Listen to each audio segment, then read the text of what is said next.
నిజామాబాద్ జిల్లాలో బీఆర్ఎస్ ఉనికి కోల్పోతోంది. ఎన్నికల్లో ఓడిపోయిన నేతలు నియోజకవర్గాలకు ముఖం చాటేశారు.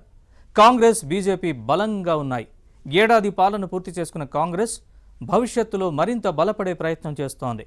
స్థానిక సంస్థల ఎన్నికల్లో పట్టు సాధించేందుకు ప్రయత్నిస్తున్న సమయంలో కారు పార్టీ అస్త్ర సన్యాసం చేసిందనే విమర్శలని ఏ కోణంలో చూడాలి? నిర్లిప్త వైఖరికి కారణాలేంటి? For more details, watch this inside story.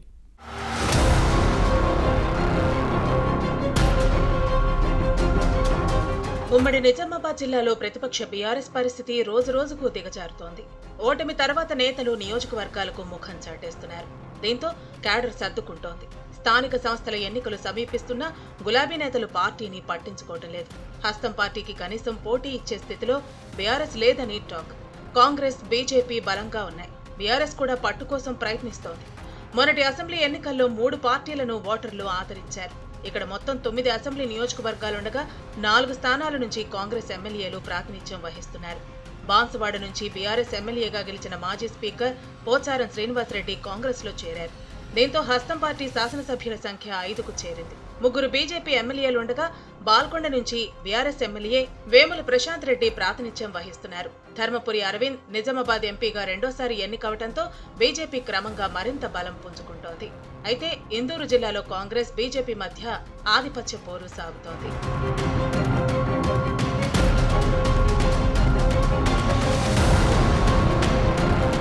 Congress అధికారంలో ఉండటంతో పార్టీకి పూర్వ వైభవం వస్తోంది.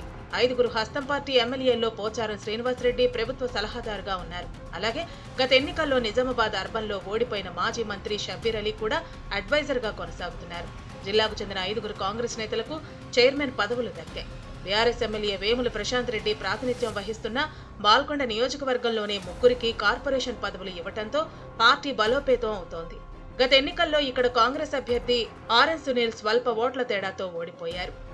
దీంతో పార్టీని బలోపేతం చేసేందుకు అధిష్టానం ఈ నియోజకవర్గానికి చెందిన ఈరపత్రి అనిల్, మానాల మోహన్ రెడ్డి, అన్వేష్ రెడ్డిలకు కార్పొరేషన్ పదవులు ఇచ్చింది. వీరంతా కాంగ్రెస్ శ్రేణులకు భవిష్యత్తుపై భరోసా కల్పిస్తున్నారు. ప్రభుత్వ సలహాదారు షబ్బీర్ అలీ 2 నియోజకవర్గాల్లో పార్టీని బలోపేతం చేసే పనిలో ఉన్నారు. 2023 ఎన్నికల్లో ఓడిపోయిన నిజామాబాద్ అర్బన్తో పాటు గతంలో ప్రాతినిధ్యం వహించిన కామారెడ్డిలో కాంగ్రెస్ కు జవసత్వాలు కల్పిస్తూ పట్టు నిలుపుకునే ప్రయత్నం చేస్తున్నారు.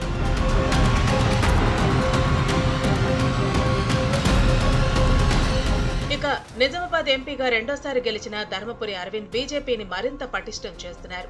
గత అసెంబ్లీ ఎన్నికల్లో నిజామాబాద్ అర్బన్, ఆర్మూర్, కామారెడ్డిలో బీజేపీ విజయం సాధించింది. అదే ఊపుతో శ్రేణులు గ్రామస్థాయిలో పార్టీని పటిష్టం చేసే పనిలో నాయకత్వం ఉంది.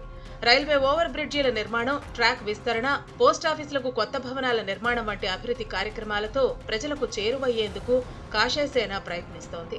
మరోవైపు కాంగ్రెస్ కూడా కదం తొక్కుతోంది. బోధన్లోని నిజాం షుగర్ ఫ్యాక్టరీని తెరిచేందుకు ప్రయత్నిస్తోంది.